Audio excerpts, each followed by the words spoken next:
Hello and welcome to this episode of Let's Talk Now. My name is Dan Honori, and I'm the Director of ServiceNow Alliances here at Covestic. And today we are joined by our Director of Security, Barry Stewart. Hey, Barry, how's it going? Hey, how are you, Dan? Nice to see you. Good. Thanks for being with us. So, Barry's been in the cybersecurity space for about 20 years, I believe, Barry. Yeah, too long, too long. So, yep, about 20 years of cybersecurity in total. The last 10 of that has been predominantly within the ServiceNow space, looking at how do we take these advanced cybersecurity tools and make the most out of them for our customers, leveraging that better together methodology that ServiceNow is really successful with. Great, great. So we want to dive into that today, but I think we want to start with a few articles about what is going on in cybersecurity today. So if we could just pull those articles up and talk through a few of these, that would be great. Absolutely. This is my favorite part of the podcast when we do cybersecurity in the news because I think that makes it topical. It makes it relevant to all of us. Here at Covestic, we really do focus on providing the best cybersecurity integration points for ServiceNow and ServiceNow solutions. But I think it's really important to have that good context when you're looking at things. What's going on in the industry? Why should we bother in the first place?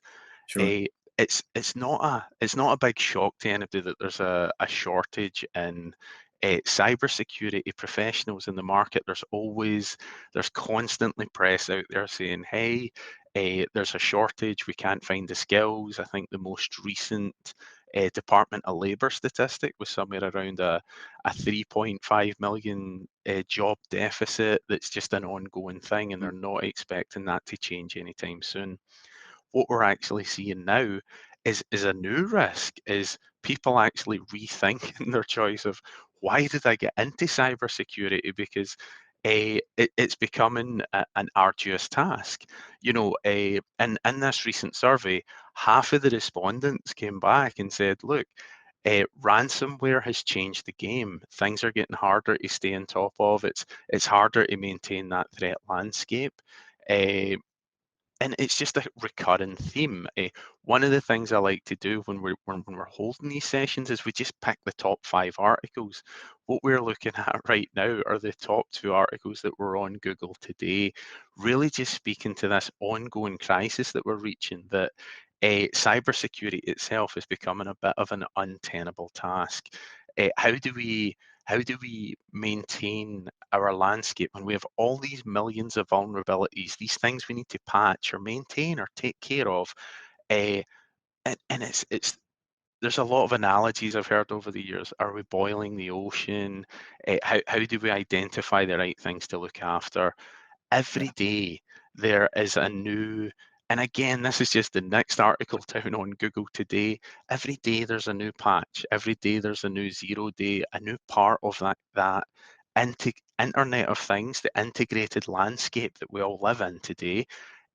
How do we get our arms around that? How does a cybersecurity professional, a CISO, with this huge investment in tools and policy, how do we become successful in driving down the risk in our environments? It's an interesting conversation. Sure, it certainly is. So how about this one we have up here?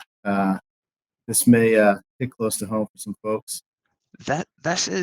I think this is a recurring thing, and this speaks to a couple of areas for me. One, supply chain. A lot of the time when Mhm. so the key headline here is yet again a point of sale malware has released tens of thousands of credit cards. I think the most recent analysis says the group that did this, and it's profitable work. There's a reason this keeps happening. The group that actually achieved this hack's probably going to net about 3.4 billion. Sorry, 3.4 million, rounding up there a little bit for this hour on a Tuesday. But the key takeaway is this is not a new thing. Students of history might remember there was a huge Target breach, almost a seminal text on how to manage your cybersecurity environment, because it was not Target that were actually a victim target themselves had a pretty okay cybersecurity platform. The providers of their point of sale equipment, on the other hand, were pretty lax, and that created the ingress point for bad actors to then go on and have the negative impact in the brand and everything that kind of happened subsequent to that event. This to me really highlights that this is an ongoing thing. It's not going away. It's still very much a case of how do we make sure the devices that are critical, that are holding important data for our business, how do we protect those? How do we get our arms around them and do that in a timely fashion? There's no such thing, there's absolutely no such thing as being able to remove vulnerabilities in perpetuity, short of just unplugging them. That was what a colleague of mine was a really big fan of that as a security measure. Air gapping is a valid technology, but in remediating this, it's not always the right solution, though. It might not fit your business need.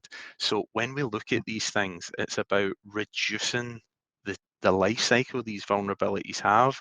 The longer the career they have, there's an old analogy about the longer a vulnerability exists, the lesser the skill set that's needed to exploit it, because kits become available. It falls more into the script kiddie domain, and as a result, the severity of it is not changing at all.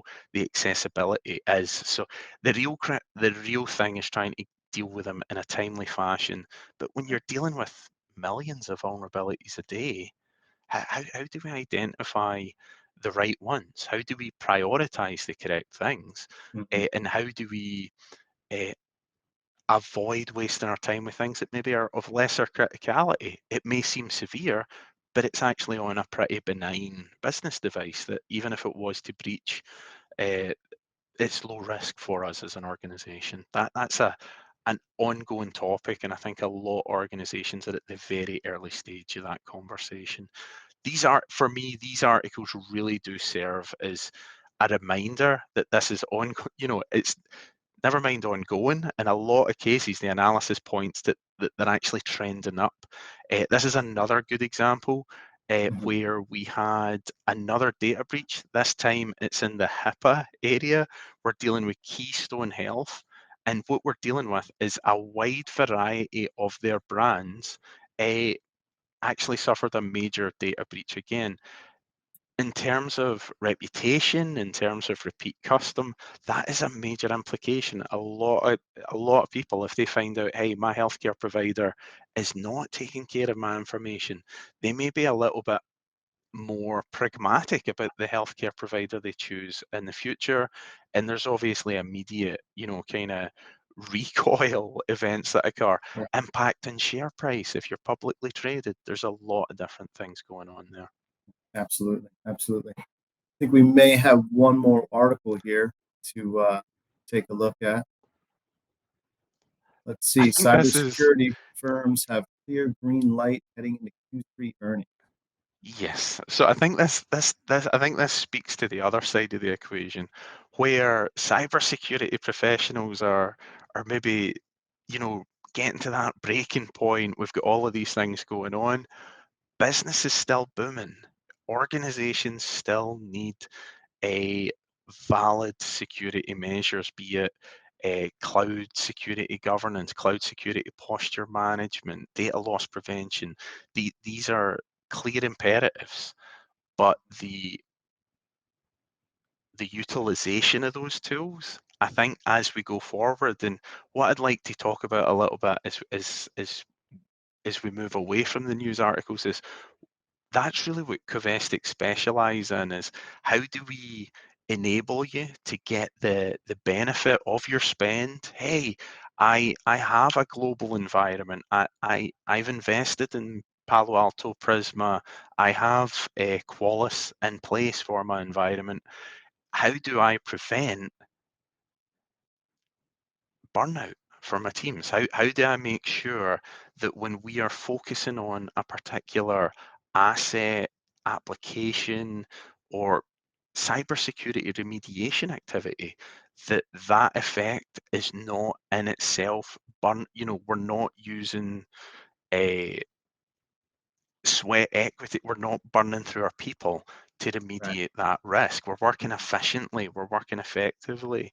We're talking about really unheard of concepts like user experience. Something that I've found drives security a lot of the time is simply user experience. You can show the most compelling graphs and pie charts known to human civilization, but if it becomes cumbersome to actually affect that progress, or you've built extra gates into that, you're not going to get success. And that is one of the things that's been a trend across every organization that I've worked with in my career, is that we at Covestic we call it the last mile, where okay, we have the telemetry, we have our threat intelligence, we have everything in one place. So what? How do we, and vulnerability in the conversation we're having today is a wonderful example of this, where if we find something in our environment, a particular vulnerability, Covestic specialise in three things in improving that for our customers. Intelligent prioritization, or as we like to call it back in the UK, knowing where the crown jewels are.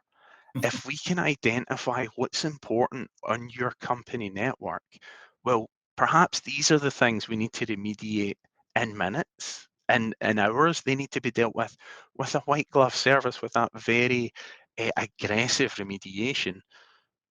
But perhaps the rest of the environment can take a more lax approach, or not necessarily lax, but doesn't need to be so aggressive that we burn out our teams. Sure. The other piece of the pie I found is the efficiency, and I really like vulnerability as an example of this, because it's a great example of where burnout occurs. Like I've witnessed it firsthand in some environments where it, often the systems of measurement can be different. Uh, and in the red corner, we have our cybersecurity team who are using Tenable and Qualys to report on the vulnerabilities in your environment. But in the blue corner, we have our unsung heroes. We have the IT department, Mhm. the people Mhm. that are actually doing these remediations, screaming, hey, SCCM says these are patched. You said you found this vulnerability. Microsoft said the fix is this. Why are you still, why is my graph not trending down? Why are we not seeing that progress? Well, one of the fantastic things that's baked into the Covestic methodology is what we call first pass, second pass vulnerability management, where we work with our clients to identify, hey, automate first pass. Let's use SCOM, let's use SCCM, let's use your traditional patching methodologies that you're using in order to do what we call that first pass of vulnerability management. The second pass is what we like to call the residue, or the residuals. And it's exactly as it sounds. There is exceptions to this. I can deploy a Microsoft patch to 1,000 servers, and it works perfectly for 950 or 999. But there's one server that the particular file that's actually vulnerable, in this case, let's say it's a DLL file, it was locked, or there's a group policy that wouldn't let that file get deleted. So the patch is going to end successfully. The new files are there, everything's good. SCCM believes all is well. And this is where a bit of that, I wouldn't call it conflict, but the static, the kind of the turbulence that occurs during the last mile, as we say, Mm. hey, I told you to patch that. What are you talking about? I did. And so the cycle goes. By adopting the Covestic methodology and having those, kind of baked in processes to your vulnerability lifecycle, it tends to close that out for our clients, and they spend more of their time focused on prioritization. What are the assets in our environment that we can maybe afford to go more aggressively with? Uh, or perhaps they've achieved a new high watermark. And what we're looking at is saying, okay, we've now eliminated all of the severity 5s from our design environment. Now we want to start looking at severity 4. We can start trending down.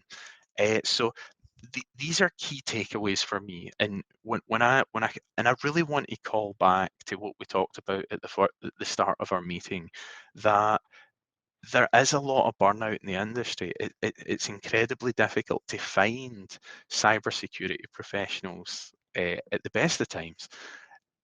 With this added dimension, it's more and more important to make sure that we're not just empowering our end users to be successful for remediation and providing them with a good user experience, but giving the right tools to cybersecurity teams, because at the end of the day, that's going to drive retention, it's going to make you more successful, and it's going to allow you to take more ownership and take a better control of the environment where everybody's working towards the same goal.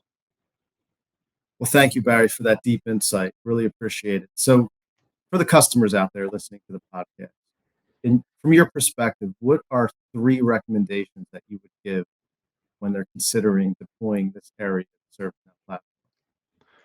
For any customers looking at vulnerability response, there are three golden rules. Number one, don't eat the elephant. What this means is never work on vulnerability management using spreadsheets or lists. Uh, Work using tasks, work using groups, use intelligence, use the way your assets are aligned within your environment, and focus what's important. Number two, uh, have a partner that you can trust. It's really important to find a ServiceNow partner with an element of pedigree in the ServiceNow security arena. There are not a large number of ServiceNow partners that have done security implementations across the platform or integrated security integrations where they leverage heavily on CMDB data. So be very uh, discerning when it comes to selecting the right partner so that you can be successful. The last point would be to educate your internal team for the persona they are going to have. One of the things that I've experienced quite a lot is that some organizations will just bundle in an application, use it, and expect everything to go great. It's really worthwhile. There's phenomenal training on the ServiceNow website to really help your end from all the way from your end users, your fulfillers, the people that are just requesting things from the service portal, all the way up to your administrative level staff.